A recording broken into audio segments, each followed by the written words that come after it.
প্রথমে আমরা শুনবো সাইয়েদনা আদম আলাইহিস সালামের জীবনী থেকে শিক্ষা। পৃথিবীর প্রথম নবী কে ছিল বলেন তো? আদম আলাইহিস সালাম। আমরা যেমনি আমাদের শৈশব ছিল, কৈশোর ছিল, যৌবন, তারপর বার্ধক্যের দিকে যাচ্ছি, ওনার কি এরকম ছিল? আদম আলাইহিস সালামের শৈশব ছিল না? ছিল? কৈশোর ছিল? কনফিউশন পড়ে গেছে। ছিল ছিল না। মজার ব্যাপার হচ্ছে ওনার শৈশব কৈশোর ছিল না, ওনাকে আল্লাহ সৃষ্টি করতে যুবক করে সৃষ্টি করছে। সুবহানাল্লাহ, তো আসছে কেন? সৃষ্টি করতেই যুবক 60 হাত লম্বা। কয় হাত? 60 হাত লম্বা করে তৈরি করছেন আদম আলাইহিস সালামকে। আপনারাও যারা জান্নাতে যাবেন 60 হাত লম্বা হয়ে ঢুকবেন, 33 বছরের যুবক হয়ে ঢুকবেন। 80 বছর বয়সে মারা গেল, কত বছর বয়সে ঢুকবেন? গালে কোনো দাড়ি থাকবে না। এই দুনিয়া দাড়ি রেখে নেন, ওখানে দাড়ি ছাড়া উঠবেন একেবারে কোনো জুরদা মুর্দা বা আবনা ও সালাসাম ওয়া সালাসিন। 33 বছরের তাগড়া ইয়াং সুপারস্টার হয়ে জান্নাতে ঢুকবো আমরা। তো আদম আলাইহিস সালামকে আল্লাহ প্রথম নবী করে পৃথিবীতে পাঠালেন। ওনাকে জান্নাতে সব খাইতে বললেন, সব খাও, একটা গাছের কাছে যেও না। কিন্তু শয়তান সে তার মিশন নিয়ে আসছে, সে আদম আলাইহিস সালামকে ভুলভাল বোঝালো, আদম আর হাওয়াকে, যে একটা কাজ করো, আল্লাহ তাআলা তোমাকে না করছে কেন জানো? আল্লাহ তো চায় না তুমি জান্নাতে থাকো, আল্লাহ চায় তোমাদেরকে দুনিয়াতে পাঠিয়ে দিবে। তো তুমি যদি ওই গাছের ফল খেয়ে ফেলো, আল্লাহ আর দুনিয়াতে পাঠাতে পারবে না। কিন্তু আল্লাহ চায় তোমাদেরকে কই পাঠাবে? কিন্তু যদি গাছের ফল খেয়ে ফেলো আর পাঠাইতে পারবে না। এজন্য আল্লাহ নিষেধ করছে গাছের ফল খেয়ে। চিন্তা করছেন? উল্টা, পুরো উল্টোটা বুঝাইছে। তো ভুল করে সাইয়েদনা আদম আলাইহিস সালাম খেয়ে ফেলছেন এই ফল। খাওয়ার পরেই আল্লাহ তাআলা পাঠিয়ে দিলেন পৃথিবীতে, যাও জমিনে যাও, জান্নাতে থাকা যাচ্ছে না। কাঁদতে আরম্ভ করলেন আদম হাওয়া আলাইহিস সালাম, কাঁদতে কাঁদতে অনুতপ্ত হয়ে আল্লাহর কাছে দোয়া করলেন। তো পুরো আদম আলাইহিস সালামের জিন্দেগির সবচেয়ে বড় শিক্ষা হচ্ছে রিপেন্টেন্স, অনুতপ্ত হওয়া। কি হওয়া? অনুতপ্ত হওয়া। আমরা ভুল করব, কুল্লুকুম খাত্তাউন, আমরা সবাই পাপী। সবাই কি পাপী? কে পাপ করি না? আমরা সবাই পাপী। কিন্তু মনে রাখবেন, আমাদের পাপ যত বড় হোক, আল্লাহর রহমতের দরিয়া তার চাইতেও বড়, অনেক বড়। তিনি দয়াময়, তিনি মেহেরবান, তার দয়ার শেষ নাই, তার মায়ার শেষ নাই। তার রহমতের দরিয়া যে কত বড় আপনি কল্পনাও করতে পারবেন না। শয়তান আর আমাদের মধ্যে পার্থক্য হচ্ছে, শয়তান পাপ করে পাপে অটল থাকে, কিন্তু বিশ্বাসীরা পাপ করার সাথে সাথেই ক্ষমা চায় কার কাছে? এটা হচ্ছে আদম আলাইহিস সালামের জীবনী থেকে আমাদের জন্য সবচেয়ে বড় লেসন। সাইয়েদনা আদম আলাইহিস সালাম উনি ভুল করে যখন বুঝতে পারলেন, অনুতপ্ত হলেন, চোখের পানি ছাড়লেন। 2 ফোঁটা পানি আল্লাহর কাছে সবচাইতে প্রিয়। এক হচ্ছে জিহাদের ময়দানে মুজাহিদের গা বেয়ে ঝরে পড়া রক্তের ফোঁটা, 2 হচ্ছে অনুতপ্ত বান্দার চোখের পানির ফোঁটা। অনুতপ্ত বান্দা নিজের ভুল স্বীকার করে মাথাটা নিচু করে চোখের পানি ছেড়ে দিয়ে যখন আল্লাহর কাছে কাঁদে, তার চোখের পানি চোখ বেয়ে নাকের ডগা বেয়ে জমিনে ড্রপ করার আগেই আল্লাহ তার সব গুনাহ মাফ করে দেয়। সাইয়েদনা আদম আলাইহিস সালাম কাঁদতে আরম্ভ করলেন, কাঁদতে কাঁদতে অনুতপ্ত হয়ে দোয়া করলেন, রব্বানা যালামনা আনফুসানা ওয়া ইল্লাম তাগফির লানা ওয়া তারহামনা লানাকুনান্না মিনাল খাসিরিন। রব্বানা, হে আমাদের রব, যালামনা আনফুসানা, আমরা আমাদের নফসের উপর জুলুম করেছি, ভুল করেছি, অন্যায় করেছি, অপরাধ করেছি। ওয়া ইল্লাম তাগফির লানা, আল্লাহ তুমি যদি ক্ষমা না করো, তুমি যদি মাফ না করো, লানাকুনান্না মিনাল খাসিরিন, আল্লাহ আমরা ধ্বংস হয়ে যাব, আমরা ক্ষতিগ্রস্ত হয়ে যাব, আমরা লুজার হয়ে যাব। এই বাক্যগুলো বলে বলে যখন আল্লাহ তাআলার কাছে দোয়া করলেন, আল্লাহর রহম হলো। আল্লাহ দয়া করে সাইয়েদনা আদম আর হাওয়া আলাইহিস সালামকে ক্ষমা করে দিলেন। ক্ষমা করে আবার জান্নাতের এন্ট্রির ঘোষণা দিলেন, যে আবার দুনিয়ার জীবন শেষ করে আসো, যেখান থেকে আসছিলে আবার ওখানে ঢুকতে পারো। তাহলে আদম আলাইহিস সালামের জীবন থেকে আমরা যে লেসনটা পাই সেটা কি ভাই? বলেন বলেন। অনুতপ্ত হওয়া, রিপেন্টেন্স। আমরাও যদি জীবনে ভুল করি কি করবেন? ভুলের উপর অটল থাকবেন, অনড় থাকবেন, একগুঁয়ে ধরে বসে থাকবেন, সীমা লঙ্ঘন করবেন? আমরা ক্ষমা চাইব। কার কাছে ক্ষমা চাইব? ক্ষমা দেওয়ার জন্য তিনি বসে থাকেন। শেষ রাতে আল্লাহ প্রথম আসমানে চলে আসেন, প্রথম আসমানে এসে ডাকতে থাকেন, আলা মিন মুস্তাগফিরিন আগফির আলা, কে ক্ষমা চাবা? কে পাপ করেছে, জুলুম করেছে, বলো, আমি ক্ষমা দেওয়ার জন্য আসছি। আলা মিন মুস্তারজিকিন আরযুক আলা, কার রিজিকের দরকার, কার চাকরি নাই, কার ব্যবসা মন্দা, আমার কাছে চাও, আমি আল্লাহ বাড়িয়ে দেব। কার কি লাগবে বল, আমি দেবো। আল্লাহ তাআলা দেওয়ার জন্য আসছে, আমি নেয়ার জন্য উঠতে পারি না। আমরা যেন আল্লাহ তাআলার কাছে চাই বেশি বেশি, এবং ভুল করলে যেন আমরা অনুতপ্ত হই। ভুল করলে আমরা কি হব? সাইয়েদনা আদম আলাইহিস সালামের জীবন থেকে আমরা এটা শিখলাম। দুই নম্বরে সাইয়েদনা নূহ আলাইহিস সালামের লাইফ থেকে আমরা কি শিখি? ওনার লাইফ থেকে আমরা শিখি হচ্ছে কনসিস্টেন্সি, মানে লেগে থাকা, ভালো কাজের জন্য কি করা, লেগে থাকা। উনি 950 বছর দাওয়াত দিয়েছিলেন ওনার জাতিকে। কয় বছর বলেন তো? 950 বছরের দাওয়াতি কার্যক্রমের ফলে উনি ফলোয়ার জোটাইতে পারছেন কয়জন জানেন? 80 জন। কয়জন? এরাই আমাদের পূর্বপুরুষ। আমরা পৃথিবীর সবাই কিন্তু এদেরই নাতিপুতি। এই 80 জনকে নিয়ে উনি নৌকার উপর উঠছিলেন, কিস্তির উপর, আর বাকিটা তো মহাপ্লাবন দিয়ে আল্লাহ ধ্বংস করে দিয়েছে। ওই 80 জন আবার জমিনে এসে জমিন আবাদ করা শুরু হলো, ওখান থেকে পৃথিবীর সকল মানুষ। সুবহানাল্লাহ। উনি বলেন ক্বালা রাব্বি ইন্নী দাআউতু কওমি লাইলান ওয়া নাহারা, আল্লাহ আমি দিন রাত এক করে আমার জাতি গোষ্ঠীকে দাওয়াত দিয়েছি। ফালাম ইয়াজিদহুম দুআই ইল্লা ফিরারা, কিন্তু আমারে দেখলে লোকগুলো ভেগে ভেগে যায়। আর কি করে? আমার কথা যেন শুনতে না হয় এরা কানে আঙ্গুল দিয়ে রাখে আর মুখে কাপড় পেঁচিয়ে রাখে। নূহ আলাইহিস সালাম তারপরও থামতেন, কন্টিনিউয়াস দাওয়াতি কাজ। লোকজন নূহ আলাইহিস সালামকে পিটিয়ে আধামরা করে কাঁথা দিয়ে পেঁচিয়ে পাহাড়ে রেখে আসতেন। ওইখান থেকে এসে নূহ আলাইহিস সালাম আবার দাওয়াত দিতে শুরু করতেন। What a consistency! কিভাবে লেগেছিলেন? 950 বছর তিনি দাওয়াত দিয়েছেন, মাত্র 80 জন ফলোয়ার হয়েছে। তাহলে আমরা অল্প দাওয়াতি কাজ করেই আমরা হতাশ হয়ে যায়। হায় রে আমার কথা শুনলো না, হায় রে আমার কথা পৌঁছাইল না, হায় রে আমার কাছে এসে কেউ মুসলিম হলো না, হায় রে আমার কথা। অস্থির। আপনার কাজ হচ্ছে পৌঁছে দেওয়া, আপনার কাজ হচ্ছে কোরআনের কথা মানুষকে বলা। এটা দিয়ে কতটুকু কি হবে এটার ফয়সালা কার? তাহলে নূহ আলাইহিস সালামের জীবনী থেকে আমাদের শিক্ষা হচ্ছে কনসিস্টেন্সি। 950 বছর লাগাতার দাওয়াত দিয়েছে, থামে নাই, হতাশ হয় নাই, হাল ছাড়ে নাই। নবীরা কখনো হাল ছাড়ে না। সুবহানাল্লাহ পড়ে। 3 নাম্বার, ইব্রাহিম আলাইহিস সালামের জীবনী থেকে আমাদের জন্য শিক্ষা হচ্ছে ওবিডিয়েন্স, আনুগত্য। কি করে আল্লাহ তাআলার কাছে আনুগত্য করতে হয়। আল্লাহু আকবার। আমি মনে হয় 1 ঘন্টার উপরে আলোচনা করেছি আমার প্রফেট সিরিজ ইব্রাহিম আলাইহিস সালামের জীবন।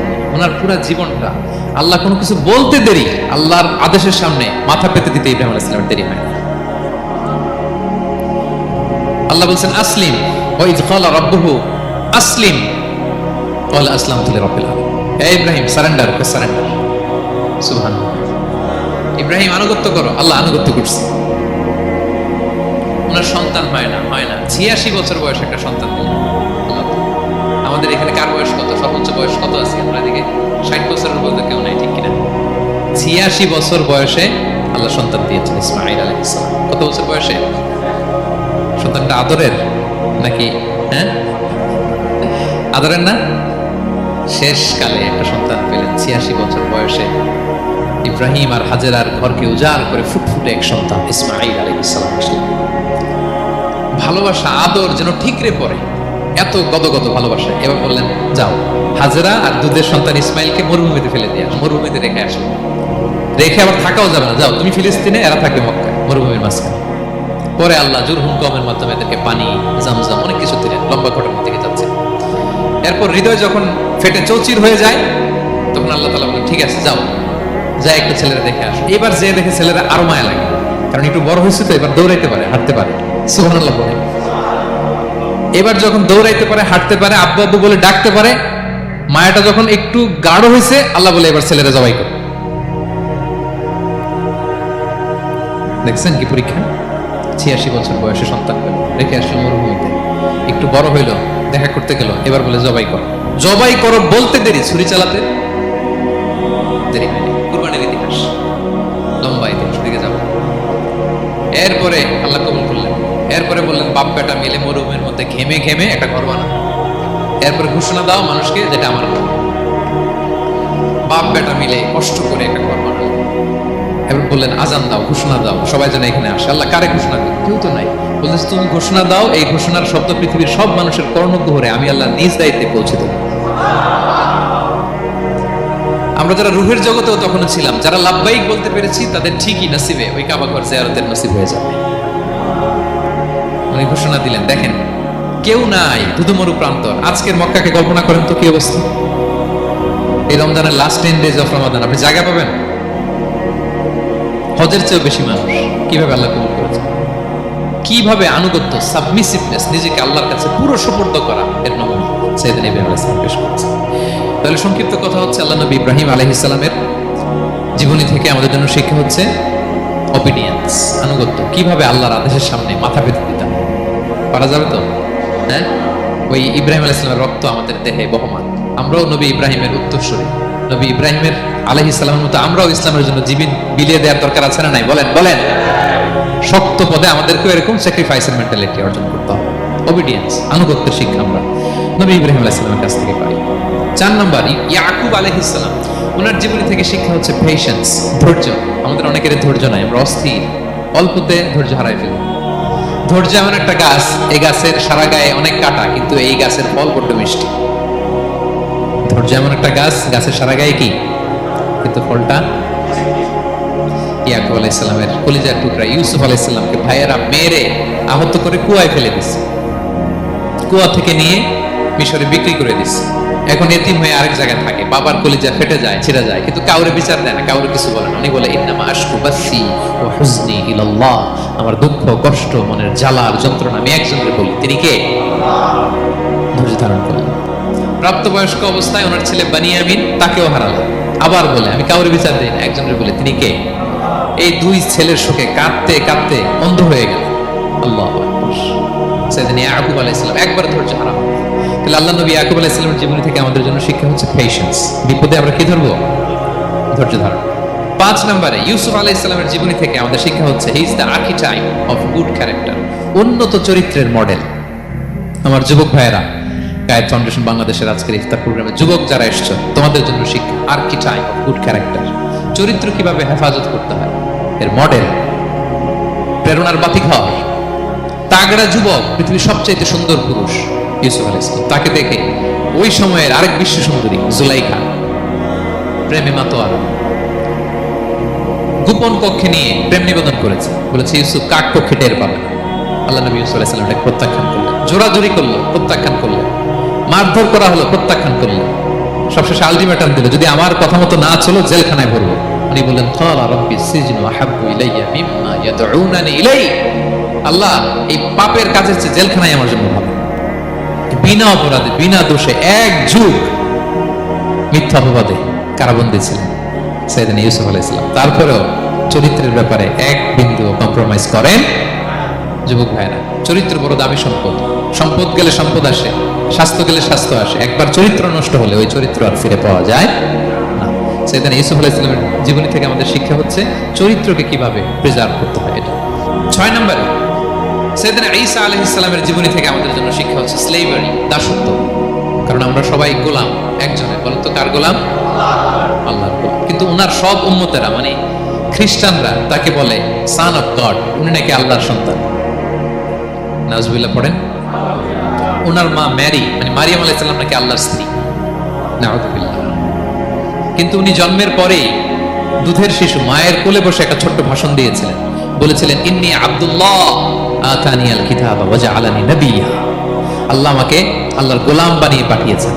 দেখেন কি নবী, প্রথমে এসে বলেন আমি কিন্তু রাসূল, একে তো দুধের শিশু, মুখের প্রথম কথা কি ইন্নী আব্দুল্লাহ, আমি আল্লাহর গোলাম।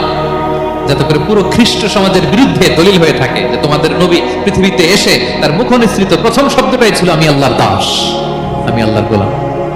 এবং উনাকে ওনার মাকে আল্লাহ স্পেশাল ইন্টারোগেট করবেন কিয়ামতের দিন, ঈসা মারিয়াম তোমরা কি বলে আসছিলা যে তুমি আমার বউ আর তুমি আমার সন্তান? ওনারা কাচুমাচু করে থার করে কাঁপবে আল্লাহর সামনে, কারণ এটা শিরকের প্রশ্ন। তারা বলবে আল্লাহ আমরা যদি বলতাম আপনি তো জানতেন, আপনি যা শিখিয়েছেন আমরা তাই বলেছি। আল্লাহ জানেন যে উল্টাপাল্টা কিছু বলে নাই, তারপরও কোটি কোটি মানুষের সামনে এত বিশাল জনগোষ্ঠী কেন এই নবীকে আল্লাহর সন্তান বললো? আল্লাহ তাআলা ঈসা আলাইহিস সালামকে ছাড়বেন, জিজ্ঞেস করবেন, তিনি বলবেন আল্লাহ আমি যে তোমার গোলাম এটার দাওয়াত দিয়েছি, আর আজীবন গোলামের মতোই ছিলাম। ঈসা আলাইহিস সালাম কৃষকের সাথে, মজুরের সাথে, কুলির সাথে, ধোপাতের সাথে বন্ধুত্ব করেছিলেন। সমাজের নিচু শ্রেণীর লোকেরা ছিল তার ফলোয়ার। আল্লাহু আকবার। তাহলে সাইয়েদনা ঈসা আলাইহিস সালামের জীবনী থেকে আমরা শিখলাম আমরা সবাই আল্লাহর গোলাম, আল্লাহর দাস। সর্বশেষ নবী, বিশ্ব নবী, প্যারা নবী মুহাম্মদুর রাসূলুল্লাহ সাল্লাল্লাহু আলাইহি সাল্লামের জীবনী থেকে কি শিক্ষা? এই শিক্ষা তো বলতে গেলে ঘন্টার পর ঘন্টা লাগবে। একটা শিক্ষা শুধু বলি, সেটা হচ্ছে মার্সি। ওমা আরসালনাকা ইল্লা রাহমাতাল লিল আলামিন, I have sent you as a mercy for the entire universe. নবী হে, আমি আপনাকে গোটা বিশ্বের সবার জন্য রহমত করে প্রেরণ করেছি। তিনি মানুষের জন্য রহমত। তিনি প্রাণীর জন্য রহমত, তিনি পাখির জন্য রহমত, তিনি স্ত্রীদের জন্য রহমত, তিনি উম্মতের জন্য রহমত, তিনি তার ফলোয়ার সাহাবীদের জন্য রহমত, ঠিক কিনা? তিনি কত রহমতের নবী ছিলেন? বিষ্ণু ইসলাম কতটা রহমতের নবী ছিলেন? ছোট্ট একটা উদাহরণ দিয়ে শেষ করি। বিষ্ণু ইসলাম বলেন, লিকুল্লি নাবিয়িন দাওয়া মুস্তাজাবা। আল্লাহ প্রত্যেকটা নবীকে একটা করে দোয়ায়ে মুস্তাজাবা দিয়েছেন। মানে এমন দোয়া, এই দোয়া করতে দেরি কিন্তু দোয়া কবুল হতে দেরি হয়। সব নবীকে আল্লাহ বলছেন, এই নবীরা তোমাদের প্রত্যেককে একটা করে দোয়া করার সুযোগ দিলাম এই দুনিয়াতে, এবং দোয়াটা করার সাথে সাথেই কবুল করে ফেল। বিষ্ণু বলেন, লিকুল্লি নাবিয়িন দাওয়া মুস্তাজাব। সব নবীরা একটা করে দোয়া মুস্তাজাব পেয়েছেন, দাআউ বিহা। আর নবীরা ওই দোয়াটা দুনিয়াতেই করে ফেলছে। সব নবীর ওই স্পেশাল দোয়া যেটা করলেই কবুল, ওটা সব নবীরা কি করছে? দুনিয়াতেই করে ফেলেছে। কিন্তু বিষ্ণু নবী বলেন, ওয়া ইন্নী আখতাবিউ দাওয়াতি শাফাআতান লি উম্মতি ইয়াউমাল কিয়ামা। আমি আমার সেই দোয়াটা এই দুনিয়ার বুকে অন্যান্য নবীদের মতো করিনি। আমি আমার দোয়াটা আমার গুনাহগার উম্মতের জন্য কিয়ামতের কঠিন দিনে তারা যখন মুসিবতে পড়ে যাবে, ওই মুসিবত থেকে বাঁচার জন্য ওই দোয়াটা আমি আমার উম্মতের জন্য রেখে দিয়েছি। ওয়া ইন্নী আখতাবিউ দাওয়াতি শাফাআতান লি উম্মতি ইয়াউমাল কিয়ামা। সব নবীরা এই দোয়াটা করেছে, দুনিয়াতেই কবুল হয়ে গেছে। কিন্তু বিষ্ণু বললেন, আমি চাইলে এই দোয়াটা করতে পারতাম। তায়েফের ময়দানে বিষ্ণুনবী ওই দোয়া করলে বিষ্ণুনবীর গা দিয়ে রক্ত ঝরে না।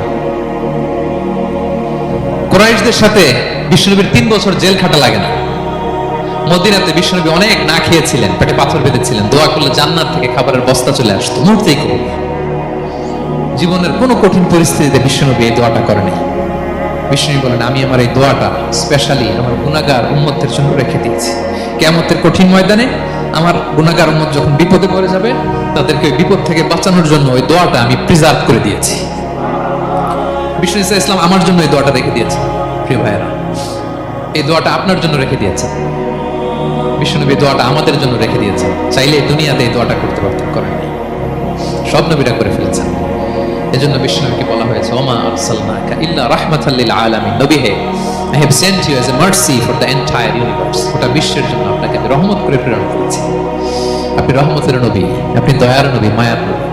বিষ্ণুনবীর জীবনী থেকে শিক্ষা হচ্ছে, আমরাও যেন আমাদের অধীনস্থ যারা আছে তাদের প্রতি যেন রহমদিল হই। আমরা আমাদের প্রতিবেশীদের প্রতি যেন রহমদিল হই। আমরা আমাদের ফ্যামিলির সদস্যদের প্রতি যেন রহমদিল হই। এই মার্সি, এই দয়া মায়ার ছোঁয়া যেন বিষ্ণুনবীর উম্মত হিসেবে আমাদের হৃদয়েও থাকে। সবাই পড়ি আমিন।